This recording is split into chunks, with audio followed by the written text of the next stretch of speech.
SEC Media Day. We are covering all things SEC all week, and we'll be having Ben Watson and Greg McElroy joining us from Dallas. We'll get to them in a bit, but first, let's get into some storylines.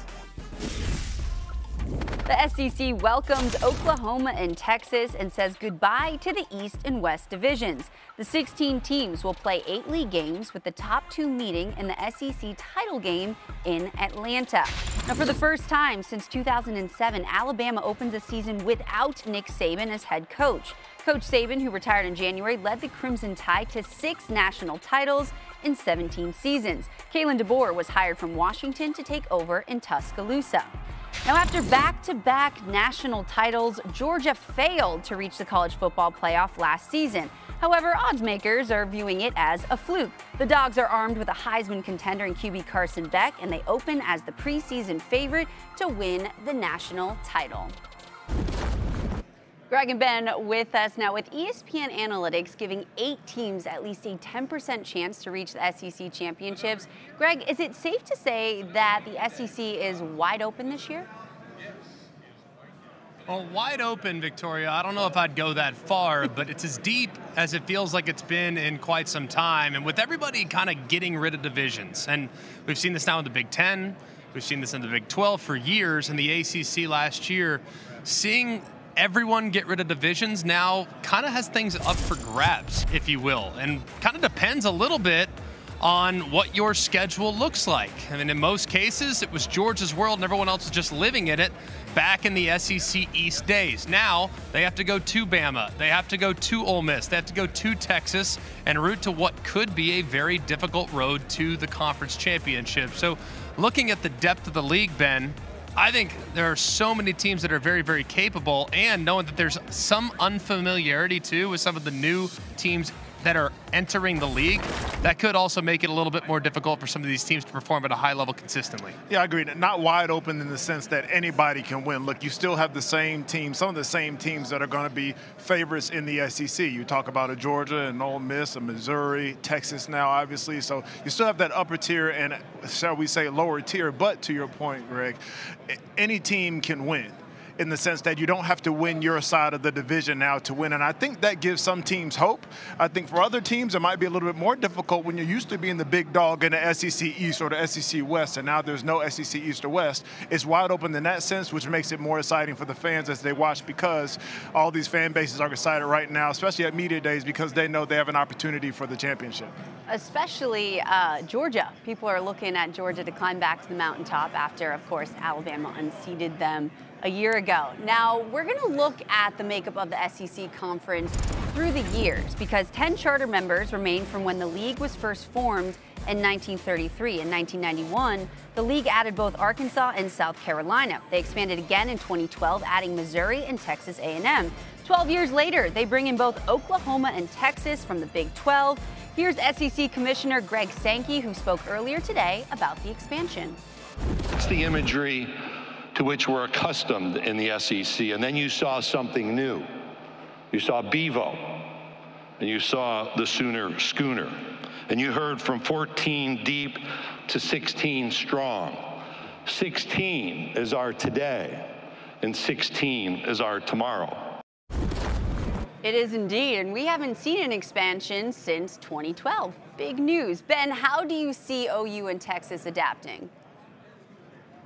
Well, much of the narrative around here at media days and some of the conversation that we've heard as we talk to these teams is, are you ready for the SEC schedule? And I think the biggest difference that you're going to see with Texas and Oklahoma is preparing for that week in and week out grind that is the SEC. Not to say that they didn't play great competition in the Big 12, but it's a bit different when you come to the SEC and you're playing, as we just mentioned before, so many of these teams that have championship aspirations. I will say this, there is no fan base or school or football programs outside of Texas or Oklahoma that I think are more prepared to enter the SEC and do well. Texas went into the playoffs last year. They are built like an SEC team. They've got a great quarterback. They're big up front and on the D-line. They can run the football.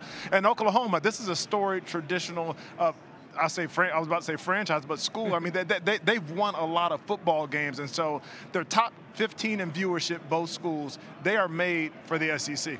The one thing I would say that's a big difference, and look, I grew up here in Dallas, about 30 minutes from here. So I grew up a Big 12 guy at my core, went to the SEC and became an SEC guy very quickly, you find out there's just some aspects of playing in this league where there just is nothing that can be taken for granted. And I could just think back to when I was in school, every single team, it didn't matter if it was a bottom of the barrel team, like at that time it was Mississippi State. Mississippi State had Fletcher Cox, who has now gone on to play for 1 million Pro Bowls, has a Super Bowl ring with the Philadelphia Eagles. You had South Carolina, who at that time was not great. They were okay, not bad. Spurrier got them going, but they had first-round picks. Every single team in this league has first-round picks that are littered on both lines of scrimmage, and that's the big difference for Texas and Oklahoma as they transition. Every single person that they face has a guy that will take over the game if you let them.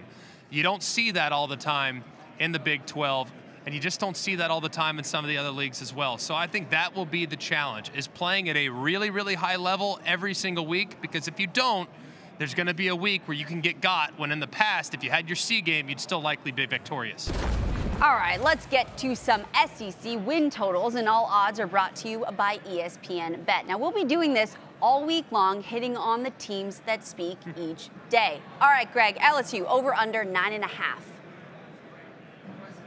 9.5. I will take the under. I think 9-3 is about right for LSU. I was under the impression that that number was a little bit lower than that, but either way, man, at 9.5, you look at the schedule, I think you have some possible trip-up games. At South Carolina, that'll be a noon start, very difficult game. Ole Miss is at home, of course, a team that's likely going to be in the top 10. At A&M, I think A&M's a top 20 team.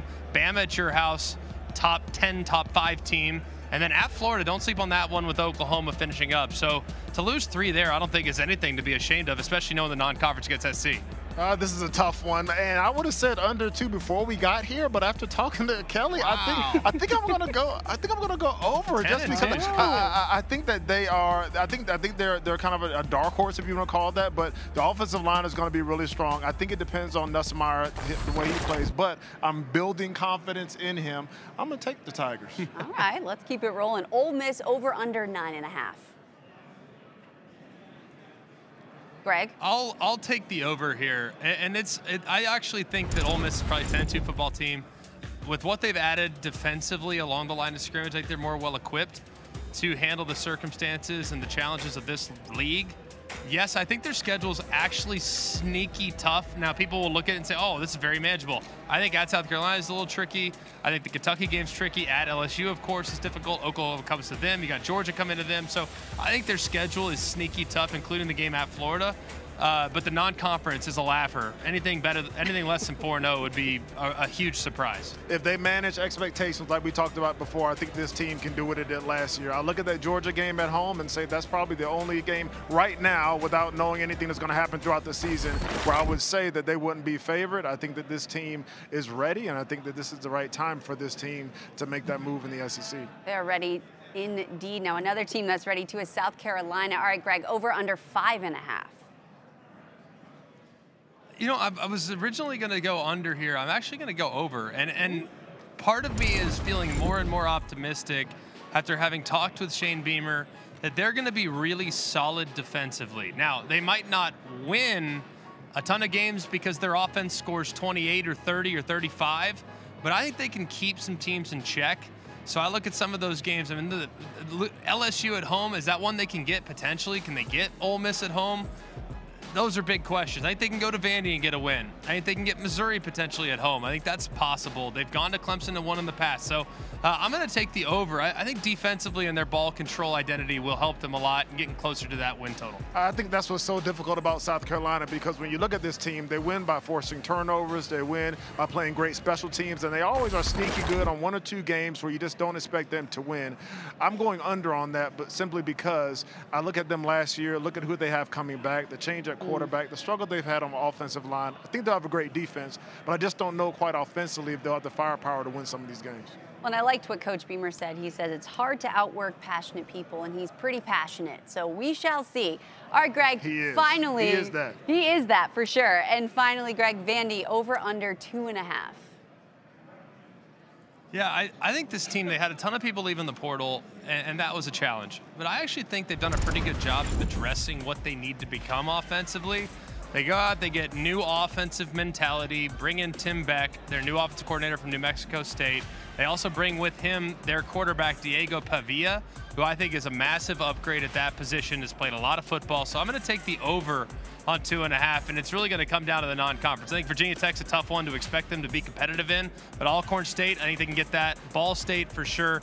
And you just got to find one more. Can they pull an upset at Georgia State potentially? I think they can. So I'm going to take the over for Vandy. I'm going to take the over too, my friend. I think Clark Lee getting more involved in coaching, hands-on, being more in that day-to-day room with the guys on offense and defense. I think that's going to bode well for them. And again, you look at their schedule, and there are a couple games there you say, you know what, maybe this can be a place where Vandy can get a win. It's difficult for them. It's been hard for them. But I think 3 games, they can get to there. Give me something. Try to take a rest just so I can breathe.